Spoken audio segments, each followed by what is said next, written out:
예, 우스운 이야기를 먼저 하고 시작하겠습니다. 장로님 한 분이 산길을 가다가 예나무 다리를 지나가게 됐습니다. 중간쯤 가다 보니까 갑자기 다리가 심하게 흔들리는 겁니다. 밑으로 보니까 낭떠러지가 아주 깊은 낭떠러지입니다. 그래서 떨어질 것 같아서 놀란 나머지 장로님은 하나님 앞에 급히 기도를 했습니다. 하나님, 저를 한 분만 살려주시면 제 시골 땅을 하나님께 바치겠으니 제발 살려만 주십시오. 그렇게 했습니다. 그런데 이상하게요, 기도가 끝나자마자 그 흔들리는 다리는 가만히 흔들리질 않는 겁니다. 그래서 다리를 건너면서 이 장로님이 또 기도를 했습니다. 하나님께 기도하는데 이런 기도입니다. 하나님, 조금 전에 기도한 거 취소하는 겁니다. 그렇게 기도를 했습니다. 그런데 이상하게 그 취소 기도를 하자마자 또 다리가 심하게 흔들리는 겁니다. 그래서 이 장로님은 막 급한 나머지 또 기도를 했습니다. 다시요. 하나님, 농담도 못 하십니까? 이렇게 했답니다.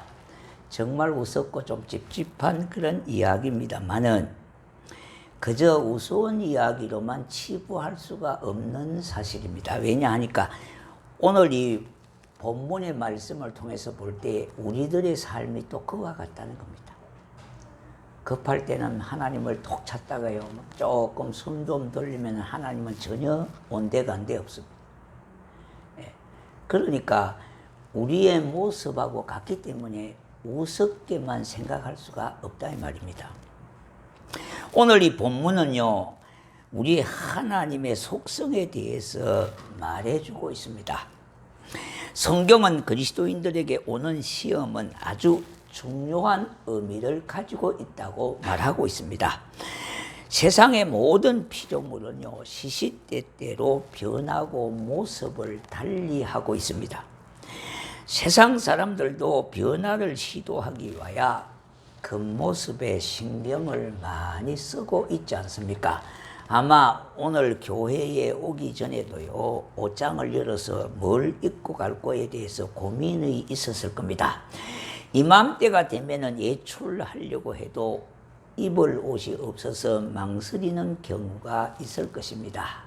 옷이 없어서 망설인 것이 아니라 맞는 입을 옷이 없어서 망설이지 않습니까? 왜 그렇습니까?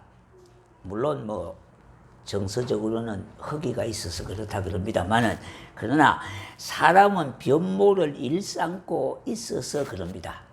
계절도 사계절로 변하듯이 말입니다. 봄이 되면 여름이 다가오고 여름이 되면 막 가을로 이제 접어들게 되어져서 오늘 첫 주일을 맞이하게 되었습니다. 이뿐만 아니라 환경도 형편도 여건도 이렇게 변하는 것입니다. 변하는 것입니다. 사람에게는 항시 좋을 때만 있는 것도 아니고요, 그렇다고 늘상 안 좋을 때만 있는 것도 역시 아니라는 겁니다. 그러나 우리가 분명해야 하는 것은 살아있는 동안에는 유무형의 시험들이 많이 있다는 겁니다. 그런데 중요한 것은요, 시험을 당할 때에 당함에 있어서 우리 하나님께 인정받는 자로 서게 되는 것은 시험을 참는 자가 하나님 앞에 인정받는 자로 서게 된다는 겁니다. 이러한 근거는요, 주의 자녀들에게 주신 약속의 말씀이 있기 때문에 참을 수가 있는 거예요.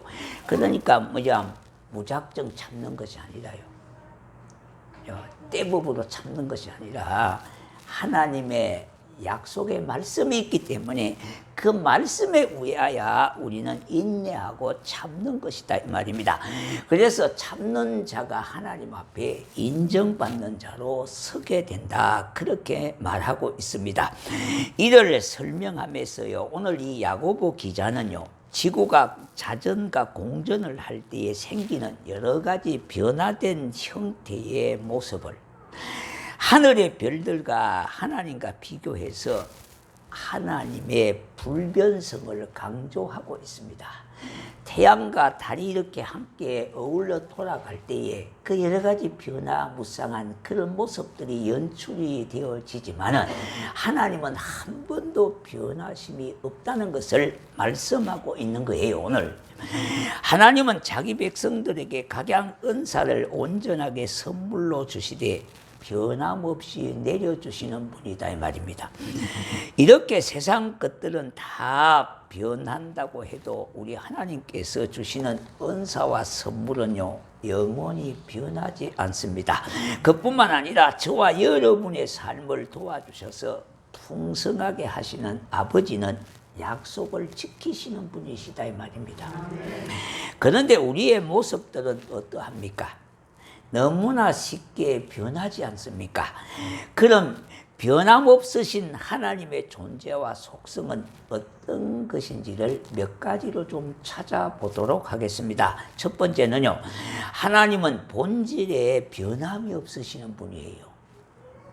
해와 달과 별들은 왔다 갔다 돌아가고 그림자도 있게 되어지지만은 그러나 하나님은 변하시지 아니하시며 그림자도 남기지 않는다고 말씀하고 있습니다.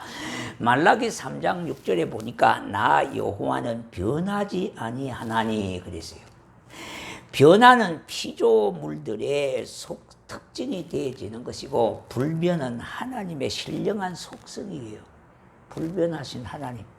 예. 인간은 자꾸 변해요.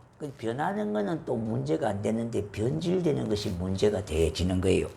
하나님은 어제나 오늘이나 내일도 영원토록 동일하신 분이십니다. 그런데 인간의 삶은요 변화의 연속으로 늘 겪는 일입니다. 사실상 우리들은 날마다 더 나은 것을 위하여 변화를 모색합니다. 그러므로 우리들의 하나님의 불변성을 이해하기가 쉽지 않습니다. 왜 그러냐 하니까 복음이라고 하는 것 때문에, 복음의 불변성 때문에 그래요. 그런데 이 복음이 우리 속에 들어가면 우리가 변화가 되지잖아요. 자, 우리가 한번 보십시다. 복음의 역사가 강력하게 나타나는 세상과 나라들이 변화되어지는 거예요. 이 인생들에게 해답은 다른 것이 아니라 복음 외에는 해답이 없어요. 왜냐? 복음이 들어가면 변화가 되어지기 때문에 그래요. 그러므로 불변하신 하나님이 우리 속에 임하시면 우리의 삶이 진정으로 변화의 능력을 경험하게 되지고 일어나게 되어진다 이 말입니다. 이와 같이 하나님은 변함이 없으실 뿐만 아니라 해전하는 그림자도 없으시다고 오늘 이 말씀하고 있지 않습니까? 우리 하나님은 바로 신실하신 분이시다 이 말입니다. 그러니 우리 하나님이 하시는 일은 흠도 없고 하나님은 시련도 없으시고요 실수도 없으시는 안전무결하신 분이에요. 우리 하나님이 절대자이시기 때문에 가능하다 이 말입니다. 변하는 피조물인 바로 우리들입니다. 우리는 환경에 따라서 내 마음이 얼마나 변덕스럽게 변하느냐 이 말입니다. 사람에 따라서 조건에 따라서 이랬다 저랬다 함으로 참으로 사람들은 변덕스럽습니다. 오죽하면요 하루에 기아집도 12채를 지었다가 허물다가 지었다가 허물다 그렇게 한다고 하지 않습니까? 그러한 우리를 변함없이 하나님께서 우리를 자녀 삼아 주셨어요. 그러니 우리는 하나님의 자녀요 하나님의 기업을 받은 자라고 하는 사실에 변함이 없는 것입니다. 이와 같이 우리 하나님의 변함없는 사랑과 그 역사하심에 설득당해서 점진적으로 우리가 변화되어 가고 있는 겁니다. 그러므로 우리 모두는요 하나님의 약속을 굳게 믿고 살아가는 성도로의 삶을 놓치지 마셔야 되게요. 자, 두 번째는요 하나님은 계획하심에 변함이 없으신 분이에요. 첫 번째, 하나님은 본질에 변함이 없었다 그래요. 본체의 변함이 없단 말입니다. 두 번째는 하나님께서 계획하심에 변함이 없으신 거예요. 하나님의 계획이나 뜻은 일정하고 결코 변함이 없으신 겁니다. 이사야서 14장 24절에 만군의 여호와께서 명세하여 이르시되 내가 생각한 것이 반드시 되며 내가 경영한 것을 반드시 이루리라, 그렇게 말씀했습니다. 우리 하나님의 계획이 일정하시기 때문에 그 중심을 지키시며 역사를 이끌어 가십니다. 애굽 종살이 하던 이스라엘 백성을 이끌어내셔서 이스라엘이 되게 하시고 하나님의 백성들로 삼아 주셨습니다. 광야에서 이스라엘은 하나님의 사랑을 거역하고 반역하고 불순종한 그들을 완전히 멸하지 아니하시고 하나님이 약속하신 자녀이기 때문에 그들을 낮에는 구름 기둥 밤에는 불 기둥으로 그들을 인도해 주셨던 겁니다.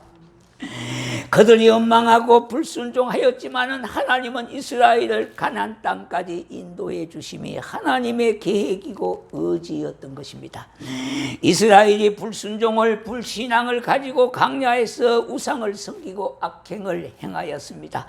광야의 삶에서 하나님은 그들의 악행을 보시고 심판하시고 징벌을 하셨습니다마는 그러나 이와 같은 인간의 실수와 인간의 실패를 선으로 바꾸어서 원래의 계획대로 가나안 땅까지 입성시켜 주셨다는 말씀입니다. 그것은 우리 하나님의 속성에서 의지와 계획이 불변하신 것을 알게 하는 사건입니다. 때로는 책망도 하고 때로는 심판도 하지만 그러나 원래의 계획대로 하나님께서 이끌어 가셔서 가나안 땅으로 입성을 허락해 주셨다는 말씀입니다. 그 증거가 우리 하나님 아버지의 사랑하심을 하게 하심을 예수 그리스도의 십자가를 통하여 확정되어 주셨어요. 그래서 하나님의 사랑이 우리에게 다가오게 된 것은 바로 십자가의 구속의 사랑입니다. 그것이 하나님의 사랑을 우리에게 확정시켜 주셨어요. 이 사랑 때문에 우리가 살아가고 있지 않습니까? 이 사랑의 근거에서 저와 여러분이 오늘 이 자리에 하나님 앞에 그 이대하신 하나님을 높이며 하나님께 영광 돌리며 이 예배를 드리는 것 아니겠습니까?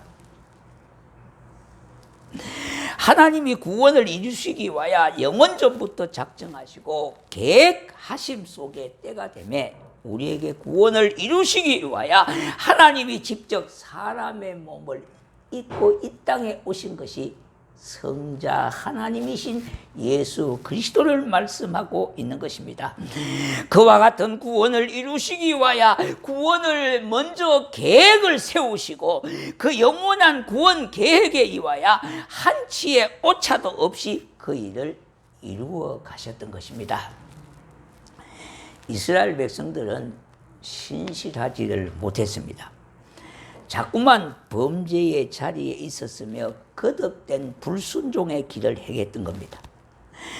그럼에도 불구하고 하나님의 계획은 실패되거나 폐지시킨 적이 없어요. 인간은 실패도 하고 실수도 하고 있지만은 우리 하나님은 실패도 실수도 하지 아니하시는 신실하게 그 구원의 약속을 이루시는 좋으신 하나님이 되셨던 겁니다. 세 번째는요, 하나님은 말씀하심에 하신 말씀에 변함이 없는 분이세요. 첫 번째는 뭡니까? 본체에 변함이 없으신 분이죠. 두 번째는 하나님께서 우리에게 계획하심에 대해서 변함이 없으신 분이라 그랬어요. 세 번째는 하나님께서 자신이 하신 말씀에 대해서 변함이 없으신 분이라는 겁니다. 사람은 이래저래 요동도 하고 때로는 마음이 갈라지기도 합니다. 생각이 복잡해지기도 하고요. 상황에 따라 때와 장소에 따라 말이 달라지고 행동이 달라지기도 합니다. 그러나 우리 하나님의 말씀은 영영이 떨어지지 않는다고 성경은 말하고 있습니다. 이사야 40장 8절에 풀은 마르고 꽃은 시드나 우리 하나님의 말씀은 영원히 서리라, 그렇게 말씀하고 있지 않습니까? 세상의 모든 것은 변질되어집니다. 그러나 하나님의 말씀은 영원토록 변함이 없으시는 생명의 말씀이 되어지는 거예요. 여러분, 아무리 좋은 과일이라도, 아무리 고가의 채소이더라도 조금 시기만 지나면 시들어지고요, 썩어져서 먹지를 못하게 되는 것 아닙니까? 여러분, 상했으면 누가 그걸 먹겠습니까? 그렇지만 하나님은 변함이 없으시는 좋으신 하나님이시요, 신실하신 약속을 이루시는 하나님이시다 이 말입니다. 여러분, 심지어 가전제품도 보십시다. 아무리 좋은 것을 샀지만 세월이 지나다 보니까 구닥다리가 되어지고요, 그거는 부품 자체도 없어지는 것이 되어지는 것입니다. 그러니까 아무리 좋은 제품이라 하더라도 가는 세월과 시간은 그리고 거슬릴 수가 없는 거예요. 그러니까 세월이 지나면은 수명을 다하게 되더라는 겁니다. 이처럼 세상의 모든 것은 세월이라고 하는 한계에 갇혀 있습니다. 그러므로 그 무엇도요 영원한 존재가 되지 못한다는 겁니다. 그런데 이처럼 유한의 세상에 무한한 것이 존재함을 말씀하고 있는데, 그것이 뭐냐 하니까 하나님 말씀입니다. 말씀. 여러분, 신자가 하나님의 말씀을 좀 붙잡고 사셔야 돼요. 자꾸 자기 경험을 붙잡고 살면 안 돼요. 남의 말이 그렇게 중요한 게 아니에요. 하나님의 말씀이 여러분의 신앙의 근본이 되어져야 된다 이 말이에요. 그래서 말씀 붙들고요, 하나님의 사랑을 찾으니까 그 사랑에 감격하고 감사할 수밖에 없지 않습니까? 그 사랑이 우리를 뭡니까? 강건하게 만들고요, 우리를 생명을 살리게 만들고 우리에게 힘을 얻게 하는 거예요. 아무리 사람이요 격려를 하고 힘을 실어준다고 해도 지나면 아무것도 아니잖아요. 귀에는 조금 좋은 소리도 들릴 수는 있겠지만은 인간의 한계는요, 그 사람을 고칠 수가 없고요, 변화시킬 수가 없어요. 하나님의 말씀이 들어가면은 변화되어지고 고쳐지게 되어지고요, 능력이 일어나게 되어지는 것이고 일상의 기적을 맛보게 되어지는 겁니다. 그러므로 말씀이 세상을 강력한 힘으로 통치함으로 하나님의 뜻을 성취해 나가고 있는 겁니다. 우리가 하나님의 주권하에 있다고 하는 것을 믿으셔야 돼요. 이 세상은 하나님의 말씀의 주권에 의해서 되어지고 가고 있다고 하는 거예요. 여러분 한번 보십시오. 세상이 어떤가요?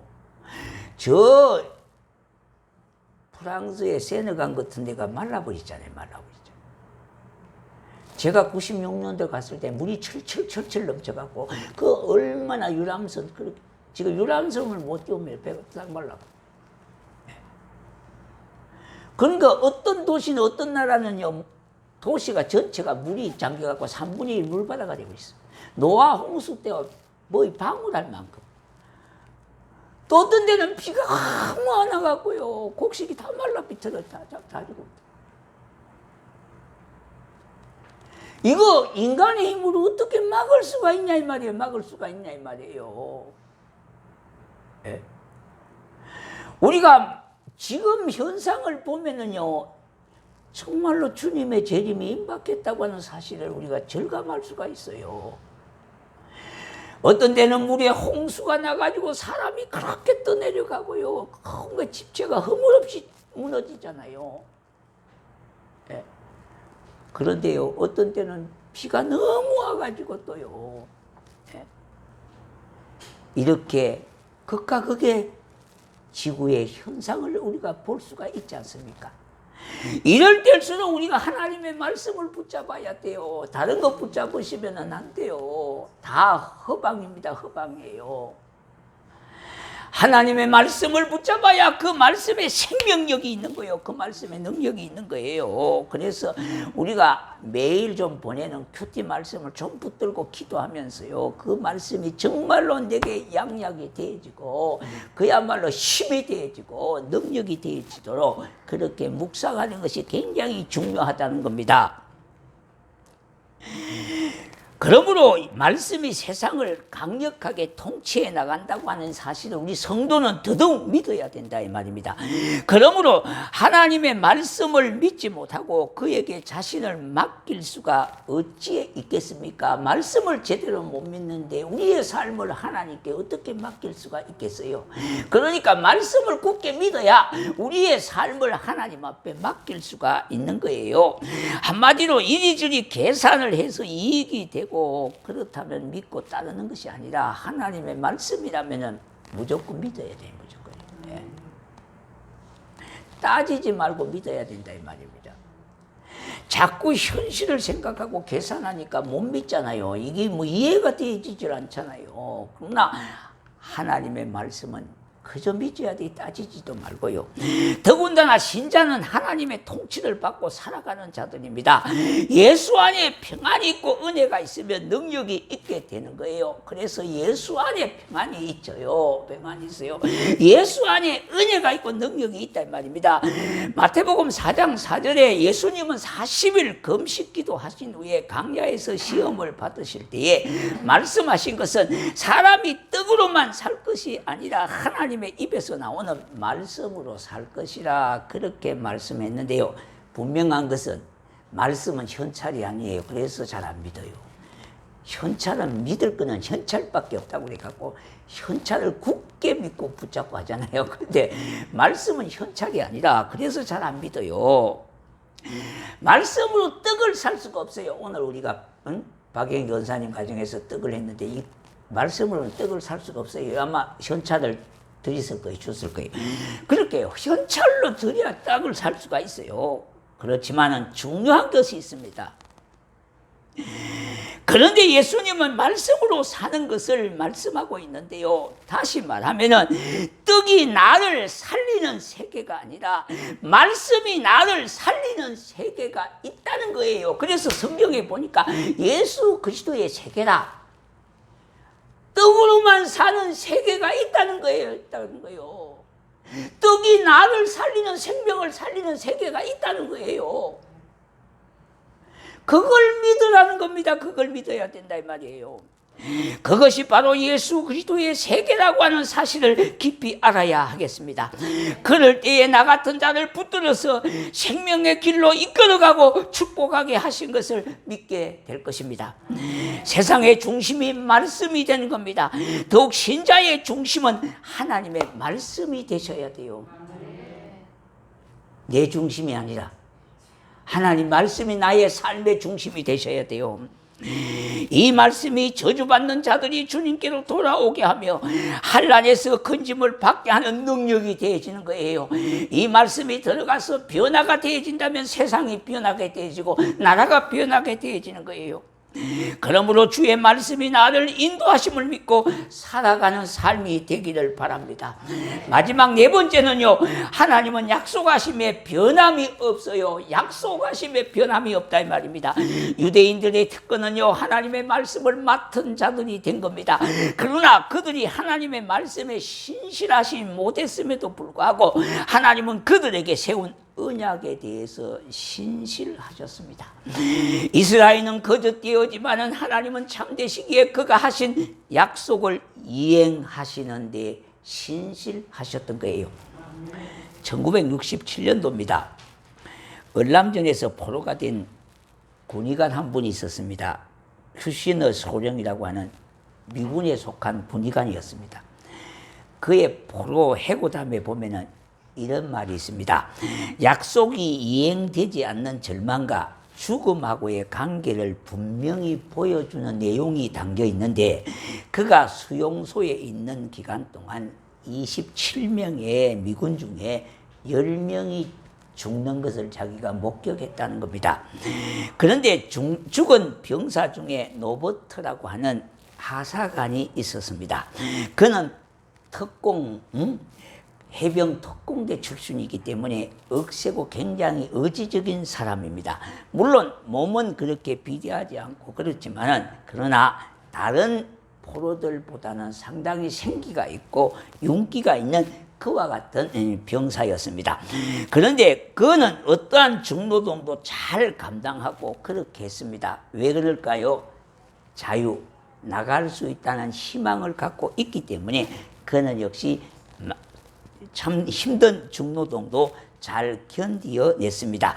그런데 교활한 이 얼맹군 책은요, 포로들을 마음대로 부리기 위하여 말 잘 듣는 미군 몇 명을 석방시켰습니다. 여러분, 우리가 좀 그걸 아셔야 돼요. 우리나라 와서 미군이 6.25 사변 때 38,000명이 죽었습니다. 거기에 포로도 많아요. 미군들이라고 다 그냥 포로가 한 명도 없는 게 아니에요. 그런 사람들이 죽음이 있기 때문에 오늘의 대한민국이 이렇게 경제 10대국이 되고 8대국이 되고 이렇게 한 거예요. 우리가 이걸 좀 잊어버리지 마셔야 되는데, 너무 우리가 오늘에 사는 사람들도 이걸 너무 잊어버려 버려요. 이 은혜는요, 그야말로 돌에 새겨야 돼요. 바위에 새겨야 되잖아요. 미군이라고 그렇게 나쁜 짓을 안 한 게 아니잖아요. 그러나 그 은혜를 잊어버리면 안 돼요, 우리가요. 예. 물론 우리가 이해관계도 있습니다만은, 그러나 이 자유 대한민국이 세워지고 시장 경제 원리가 세워진 것은 그야말로 그분들의 그야말로 그분들의 피땀이 있었기 때문에 이 대한민국이라고 하는 나라가 오늘까지 존재하고 있다는 겁니다.